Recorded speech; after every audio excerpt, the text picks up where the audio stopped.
नमस्कार, आज की बड़ी खबरों में आपका स्वागत है। मैं हूं आपके साथ अंकिता। आज की बुलेटिन में बात करेंगे मुलायम के छोटे बेटे प्रतीक यादव के निधन की, बताएंगे आपको दिल्ली सहारनपुर हाईवे के टोल बढ़ने की, दिखाएंगे आपको सीएम विजय ने एक दिन में हटाया अपने ज्योतिषी को, और बुलेटिन के आखिर में देखेंगे अमेरिका ने ईरान जंग में झोंक दिए खरबों रुपए को लेकर। लेकिन दिन भर की तमाम खबरों से पहले एक नजर सुर्खियों पर।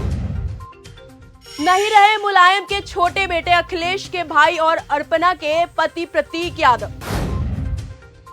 मोदी के खिलाफ सड़कों पर उतरे ज्वेलर्स, व्यापारियों ने पूछा बच्चों का पेट कैसे पालें, दुकान बंद कर किया हंगामा। बंगाल के सीएम बनते ही शुवेंदु अधिकारी ने विधानसभा की सीढ़ियों पर टेका माथा। मुलायम के छोटे बेटे अखिलेश के भाई और अर्पणा के पति प्रतीक यादव का अचानक निधन। समाजवादी पार्टी के संस्थापक मुलायम सिंह यादव के छोटे बेटे और अखिलेश यादव के सौतेले भाई प्रतीक यादव का बुधवार 13 मई सुबह लखनऊ में निधन हो गया है। महज 38 साल की उम्र में उनके निधन की खबर से राजनीतिक और सामाजिक गलियारों में शोक की लहर दौड़ गई। केंद्रीय मंत्री नितिन गडकरी बस से करेंगे सफर, पीएम मोदी की अपील के बाद बड़ा फैसला। प्रधानमंत्री नरेंद्र मोदी के आह्वान के बाद केंद्रीय मंत्री नितिन गडकरी ने बस से सफर करने का फैसला किया है। गडकरी अपने महाराष्ट्र दौरे को बस से पूरा करेंगे। दिल्ली सहारनपुर हाईवे का बढ़ा टोल, नहीं ने लागू की नई दरें, ऐसे कर सकते हैं 33% की बचत। दिल्ली सहारनपुर हाईवे फेज 1 पर वित्त वर्ष 2026-27 के लिए नए टोल रेट लागू हो गए हैं। लोनी से काठा के बीच कार के लिए अब 240 रुपए सिंगल और 360 रुपए रिटर्न का भुगतान करना होगा। बंगाली लड़का और उज्बेकिस्तान की लड़की भोपाल में रह रहे थे गुपचुप तरीके से, पड़ोसियों को हुआ शक, फिर खुला ये राज। भोपाल के शाहपुर में पुलिस ने उज्बेकिस्तान की महिला नीलोफर को अवैध रूप से रहने के आरोप में पकड़ा है। वहीं इंस्टाग्राम पर वो दोस्त बने पश्चिम बंगाल के साजिद के साथ बिना दस्तावेजों के रह रही थी। मकान मालिक की सूचना पर हुई इस कार्रवाई के बाद पुलिस अब विदेशी महिला के भारत आगमन और संदिग्ध संपर्कों की जांच कर रही है। तमिलनाडु विवाद के बाद सीएम विजय ने ज्योतिषी को हटाया, एक दिन पहले बनाया था ओएसडी। तमिलनाडु के मुख्यमंत्री विजय ने मंगलवार को अपने ज्योतिषी रिकी राधान पंडित को ऑफिसर ऑन स्पेशल ड्यूटी यानी कि ओएसडी बनाया था। उनकी पोस्टिंग सीधे सीएम ऑफिस में की गई थी, मगर एक दिन बाद यानी कि आज उनकी नियुक्ति रद्द कर दी गई। प्रतीक यादव के पैर के नाखून थे नीले, सीएमओ की निगरानी में हुआ पोस्टमार्टम। प्रतीक यादव को सुबह करीबन 6:15 पर लखनऊ के सिविल अस्पताल में ले जाया गया, जहां डॉक्टरों ने उन्हें मृत घोषित कर दिया। प्रतीक यादव को उनके घर वाले अस्पताल लेकर पहुंचे थे, लेकिन बताया जा रहा है कि उस समय उनकी पत्नी अर्पणा यादव साथ नहीं थी। भवानीपुर या फिर नंदीग्राम, कौन सी सीट से इस्तीफा देंगे शुवेंदु अधिकारी, खुद बताया। शुवेंदु अधिकारी बुधवार को विधानसभा परिसर पहुंचे और फिर सदन की सीढ़ियों को सिर झुकाकर छूकर सदन में प्रवेश किया। उनका स्वागत कार्यवाहक अध्यक्ष और उत्तरी कोलकाता के मानिकीलता विधानसभा क्षेत्र के भारतीय जनता पार्टी भाजपा के विधायक तापस राय ने किया। पीएम मोदी की अपील के बाद अमित शाह योगी के काफिले में कम हुई गाड़ियां। प्रधानमंत्री नरेंद्र मोदी ने देशवासियों से पेट्रोल डीजल खर्च कम करने को और 1 साल तक सोना ना खरीदने की अपील की है। उत्तर प्रदेश, बिहार, राजस्थान, मध्य प्रदेश तक इसका असर दिख रहा है।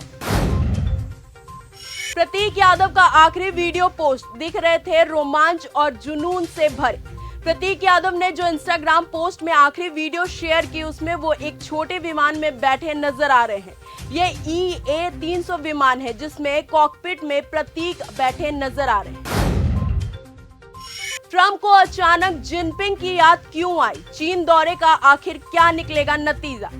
ट्रंप की ये यात्रा उम्मीदवारों पर खरी नहीं उतर सकती। ईरान के साथ उनका युद्ध उनके लिए एक नाकामी साबित हुआ है। उन्हें लगा था कि वो ईरान को झुकाकर चीन जाएंगे, लेकिन इनके उलट ईरान सख्त हो गया है। 414 रुपए पेट्रोल की कीमत से घबराए पाकिस्तान में त्राहिमाम। आर्थिक तबाही से बचने के लिए सरकार ने खोले कई मोर्चे। पाकिस्तान में बुधवार को पेट्रोल की कीमतें 414 रुपए के पार चली गई। वहां एलपीजी के 1 किलो की कीमत भी 300 रुपए की सीमा लांघ चुका है। देश में कच्चे तेल का भंडार केवल 1 हफ्ते का मौजूद है, जबकि पेट्रोल और डीजल के भंडार महज 30 दिनों तक के लिए ही मौजूद है। ईरान ने मोसाद का जासूस को फांसी पर चढ़ाया, खुफिया जानकारी बेचने का लगा था आरोप। ईरान ने कहा है कि उसने जासूस एहसान अफरेस्ते को फांसी की सजा दे दी है। ईरान के मुताबिक ये जासूस इजराइल के मसूद के साथ काम करता था और नेपाल में प्रशिक्षित किया गया था। अमेरिका ने ईरान जंग में झोंक दिए खरबों रुपए। पेंटागन ने हाल ही में ईरान के साथ चल रहे इस संघर्ष की लागत 29 अरब डॉलर बताई है।